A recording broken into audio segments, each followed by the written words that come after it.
Welcome, ladies and gentlemen, to your MN42 notes, where we're going to talk about inscribed angles and polygons. Let me write the number up here first. This is referring to section 10.3 and 10.4 in your textbook. And before we get into inscribed angles, I actually want to take a step back and make sure that we're remembering yesterday's lesson, which was talking about central angles. So I'm going to write this just up here, central angles. Oops.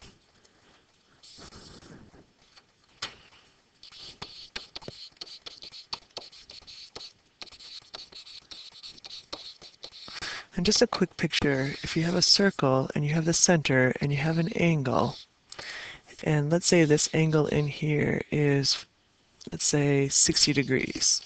The arc measure out here is 60 degrees. So the central angle we like because the measure of the angle is the same as the measure of the arc. Now today, when we talk about inscribed angles, you'll see that's not necessarily the case. And it's the one that tends to get forgotten. So let me first define an inscribed angle. It's where the vertex is on the circle. Okay, so the vertex is on the circle, and the sides are chords. Oops, again, I'm having trouble spelling here today.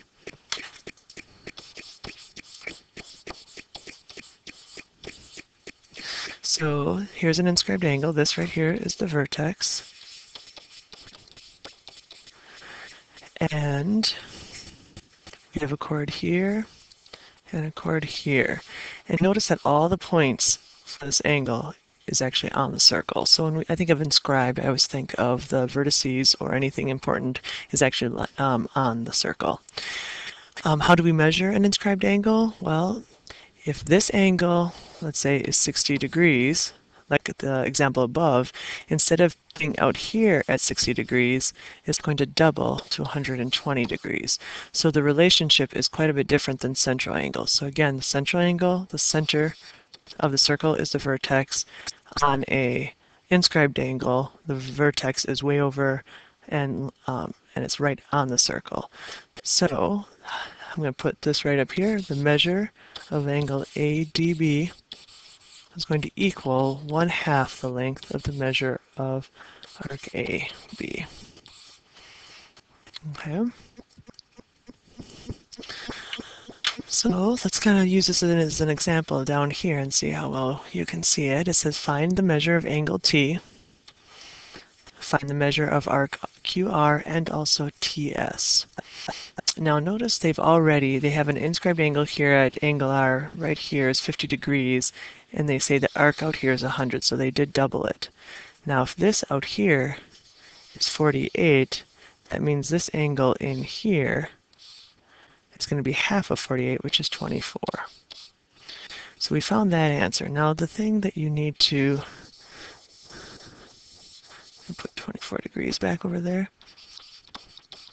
But we also have to find this measure right here, and we have to find this measure right here. And the easiest way to look at those is to remember that we have a diameter here that goes through the center. This is a diameter. And we know if we have a diameter that splits the circle in half, so we have a semicircle above it and below it. If this is 120 degrees, or excuse me, 100 degrees right here, this right here has to be the other part of the 180 degrees. So this is going to be 80 degrees right here. And again, the same idea, if this right here is 48, this right here has to be the other part of the 180. So 180 minus 48 is going to give you 132 degrees. So now the answers, let's go right on down it. So we have the measure of angle T is equal to 24 degrees. The measure of arc QR is equal to 80 degrees. And the measure of arc TS is equal to 132 degrees. Okay, so that's kind of using semicircles, arc measures, inscribed angles to solve a problem. And really, it's as long as you remember that the inscribed angle is going to be half the length of the arc measure, you're going to be good, but there's going to be a little bit to it when you actually do the problem solving with it in the homework. Inscribed polygons. Last thing that we're going to talk about here today. It's a polygon. I'm going to say polygons vertices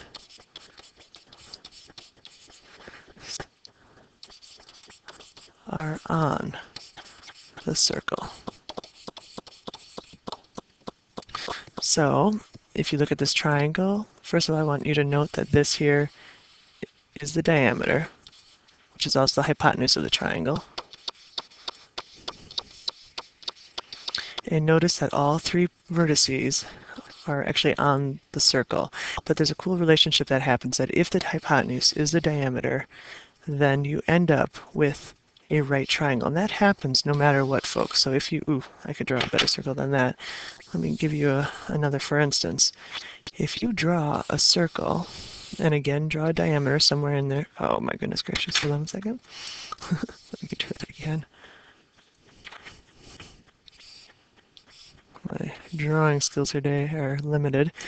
Okay, so this is the diameter.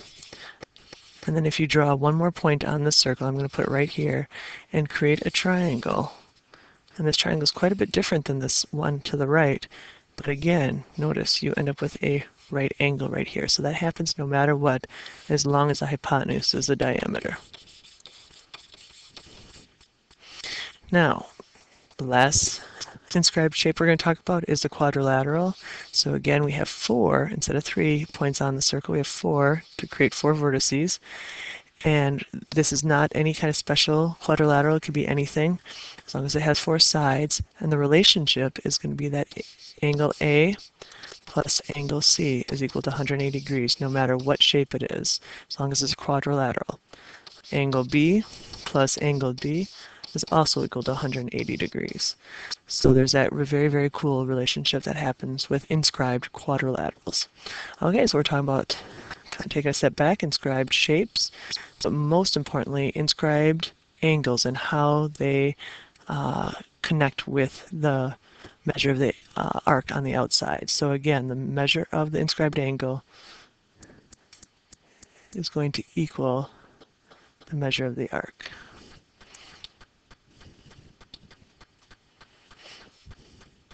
Thank you for tuning in.